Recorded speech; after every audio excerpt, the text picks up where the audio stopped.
अनवारुल हक काकड़ कैसे निगरान वजीर आजम बने?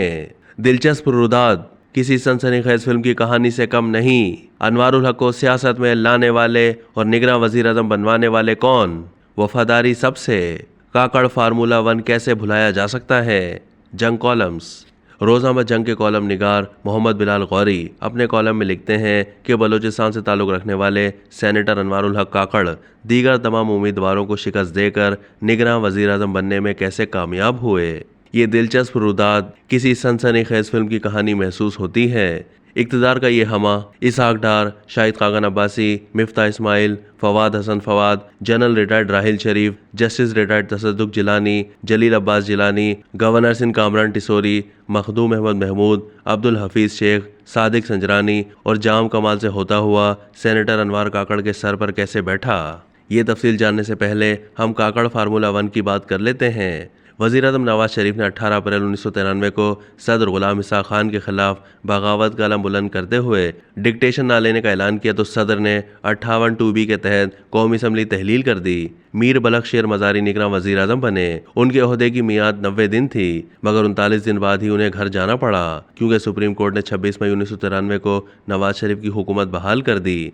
होना तो ये चाहिए था कि सदर गुलाम ईसा खान अदालती फैसले की रोशनी में इस्तीफ़ा देकर घर चले जाते, मगर वो इस्टेब्लिशमेंट की आशीर्वाद से डट गए और मुंतखब जमहूरी हुकूमत की राह में रोड़े अटकाना शुरू कर दिए। Army chief general Abdul Waheed Kakar ने सालिस का किरदार अदा करते हुए तजवीज़ दी कि सदर और वज़ीर आज़म दोनों इस्तीफ़ा देकर घर चले जाएँ और आम इंतखाबात का ऐलान कर दिया जाए।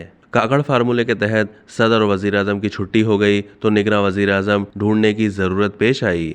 गुज़िश्ता चंद दिनों से 8-10 उम्मीदवारों के नाम सामने आए तो लोग उकता गए और उन्हें लगा कि इस बार मुतवक्के उम्मीदवारों की फहरिस्त बहुत तवील हो गई है। लेकिन 1993 में निगरान वज़ीर आज़म के लिए मुतवक्के उम्मीदवारों की फहरिस्त 80 अफराद पर मुश्तमिल थी।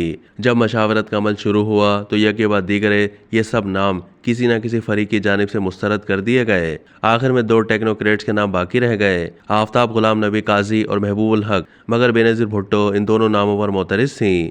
चुनांचे army chief general Abdul Waheed Kakar की हिदायत पर DG-ISI जनरल जावेद अशरफ काजी ने जादूगर की तरह अपने हेड से मोइन कुरैशी का नाम निकाला और इस पर सब मान गए। IMF के साबिक नायब सदर मोइन कुरैशी, जो अमरीकी ग्रीन कार्ड होल्डर थे, उस वक्त सिंगापुर में थे और कैंसर जैसे मूजी मर्ज के खिलाफ नबर्द आजमा थे। उनसे रब्ता किया गया मगर मोइन कुरैशी ने यह ओहदा कबूल करने से इनकार कर दिया।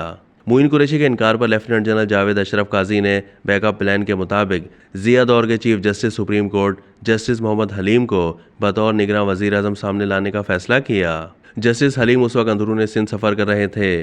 कराची में ISI के एहलकारों को टास्क दिया गया कि उन्हें ढूंढ कर रब्ता करवाएं। उसी दौरान आखिरी कोशिश के तौर पर दोबारा मोइन कुरैशी से रब्ता किया गया तो वो कुछ हीलो हुज्जत के बाद मान गए और यूं जस्टिस मोहम्मद हलीम तक पैगाम पहुंचने से पहले ही निगरान वज़ीर आज़म की पेशकश वापस ले ली गई। मोइन कुरैशी पाकिस्तान पहुंचे तो एयरपोर्ट पर उनका कौमी शनाख्ती कार्ड तैयार करके दिया गया जिस पर पता वज़ीर आज़म हाउस दर्ज था। मोइन कुरैशी की आमद से पहले ही उनके भाई बिलाल कुरैशी की मुआविनत से शेरवानी भी सिलवाई जा चुकी थी ताकि वो पाकिस्तान के कौमी लिबास में निगरान वज़ीर आज़म का हल्फ उठा सकें। मोइन कुरैशी इंतखाबात होने के फौरी बाद अमेरिका वापस लौट गए और इंतकाल होने पर वहीं दफन हुए।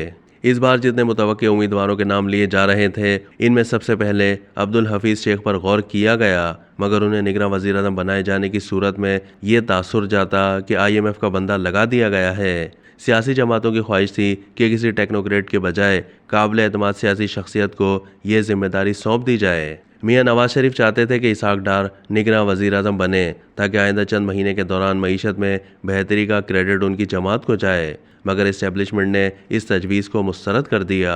आखिरकार साबिक सेक्रेटरी खारजा जलील अब्बास जिलानी को निगरान वज़ीर आज़म बनाने का फैसला हुआ। जहां बुलाकर बातचीत की जाती है वहां उनका गैर रस्मी इंटरव्यू हो गया। उनकी रिहाइशगाह पर सिक्योरिटी के इंतजाम कर दिए गए। उन्होंने मुबारकबादें वसूल करना शुरू कर दी, लेकिन शायद ये सब कुछ एक गेम का हिस्सा था। मौका आने पर जादूगर की तरह हेड से बलूचिस्तान कार्ड निकाल लिया गया और ये कहा जाने लगा कि निगरान वज़ीर आज़म छोटे सूबे से होना चाहिए। सेनेटर अनवारुल हक काकड़ के बारे में ये गुफ्तगू हो रही है कि वो मोहम्मद खान जुनेजो और ज़फ़रुल्लाह जमाली बनेंगे या फिर सादिक संजरानी साबित होंगे। मुझे दोस्ती का दावा तो नहीं, अलबत्ता उनसे बरसों पुरानी शनासाई तब से है जब वो बलूचिस्तान हुकूमत के तर्जुमान हुआ करते थे। वज़ीर आला बलूचिस्तान बज़ाते खुद कहा करते थे कि काकड़ साहब किसी और के तर्जुमान हैं। अनवारुल्लाह काकड़ के एक जुमले ने मुझे बहुत मुतासिर किया कि बलूचिस्तान को लाशें तो रकबे के हिसाब से मिलती हैं, मगर वसाइल आबादी के तनासुब से उनकी काबिलियत और सलाहियत पर हरगिज़ कोई दो राय नहीं। मगर जिन्होंने उन्हें सियासत में मुतारिफ करवाया और अब निगरान वज़ीर आज़म बनवाया है, वो उनसे ईमान की हद तक वफादार हैं। मामला सियासतदानों के हाथ से निकल चुके हैं। इसे काकड़ फार्मूला 2 समझा जाए, क्योंकि ये निगरान वज़ीर आज़म सिर्फ 3 महीने के लिए नहीं लाए गए। मंसूबा बहुत तवील और ख़तरनाक है। अब तक के लिए इतना ही। मज़ीद मालूमात के लिए डेली जंग के यूट्यूब चैनल को सब्सक्राइब कीजिए।